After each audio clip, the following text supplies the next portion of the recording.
कार्यक्रम की अध्यक्षता कर रहे महाराज सिंह साकी जी,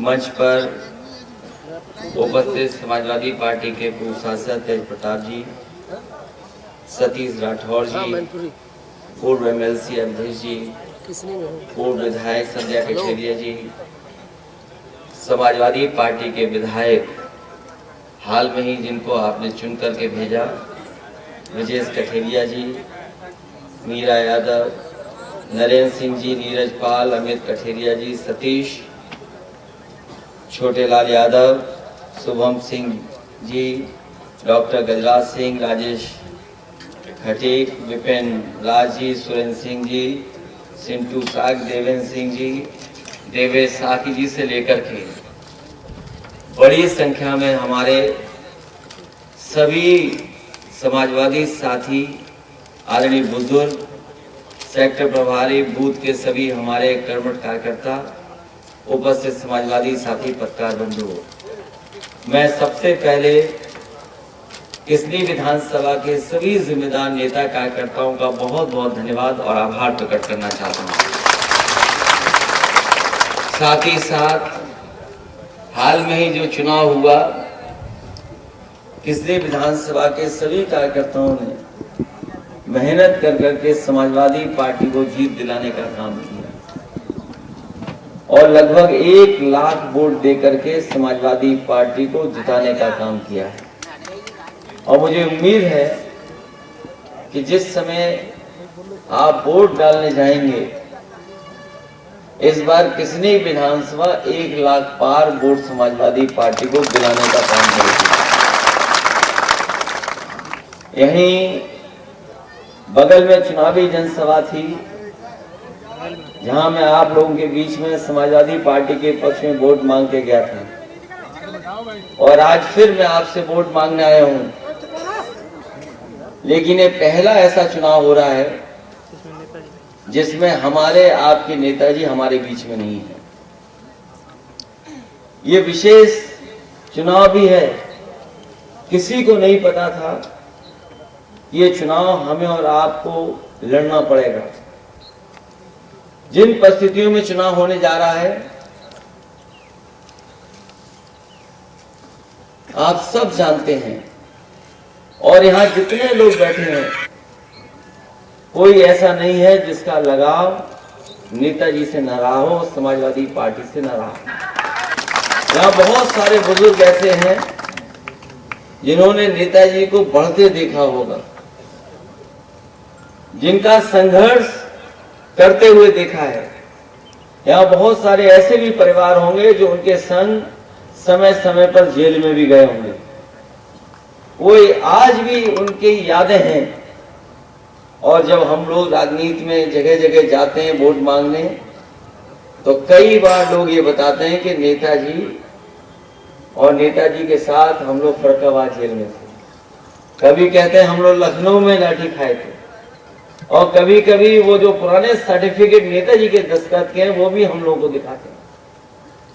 इसलिए जहां ये चुनाव लोकसभा के प्रत्याशी के चुनने का है, वहीं ये चुनाव हमारे बूथ और प्रभारी और कार्यकर्ता और जनता को नेताजी को याद कर करके हमें एक एक वोट साइकिल के निशान पे डालने का भी चुनाव है।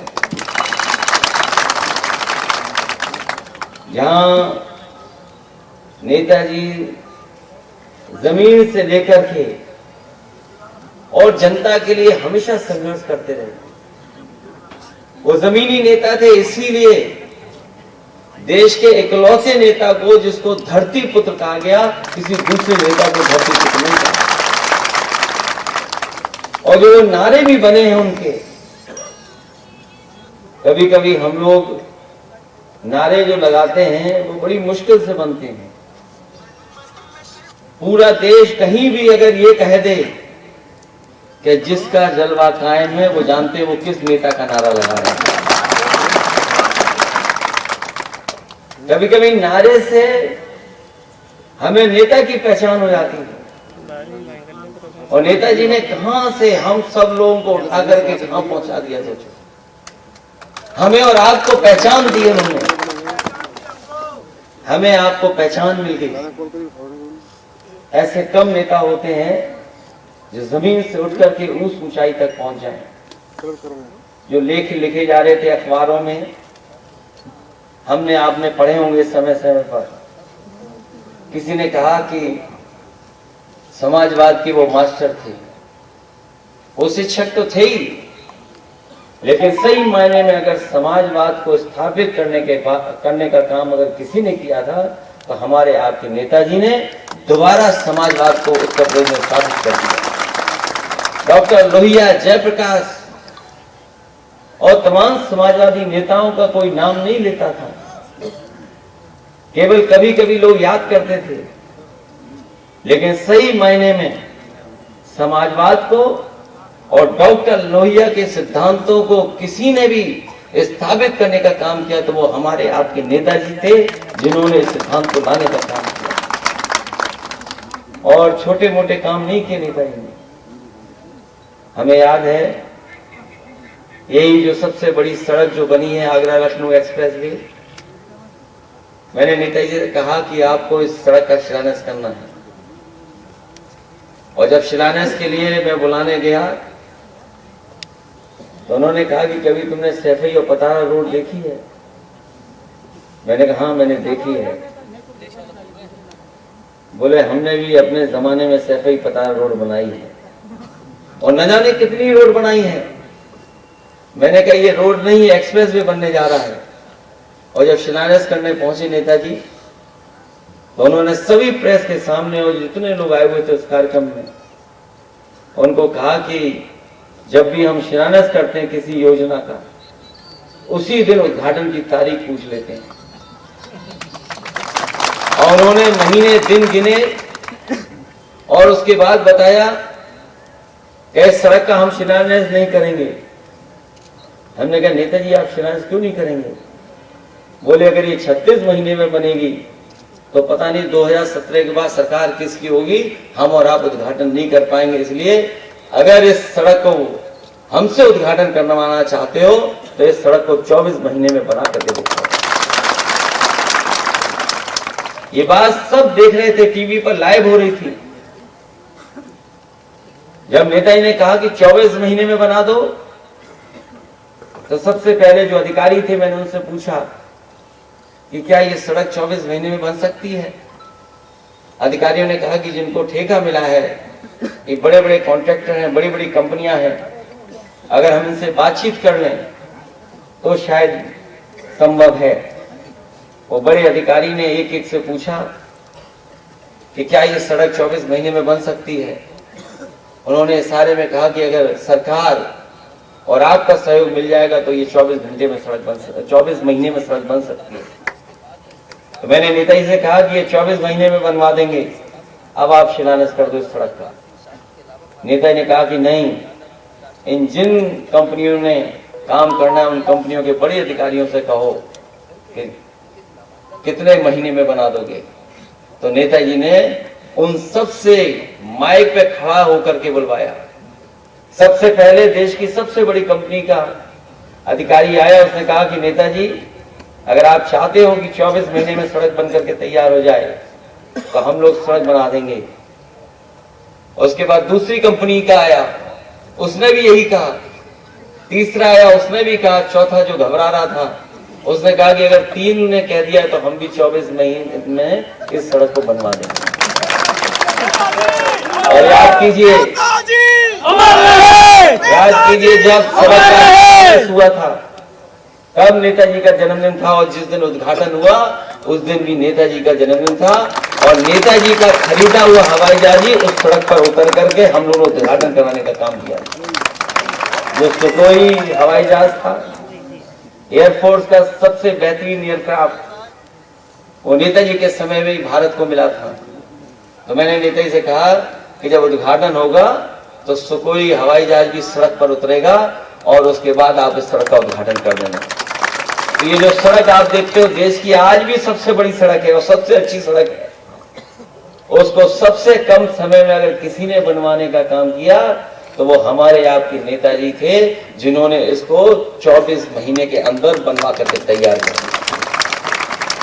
और न जाने कितने फैसले लिए नेताजी ने, जो प्रेस हमेशा खिलाफ लिखती थी, जिस प्रेस ने कभी पक्ष में नहीं लिखा।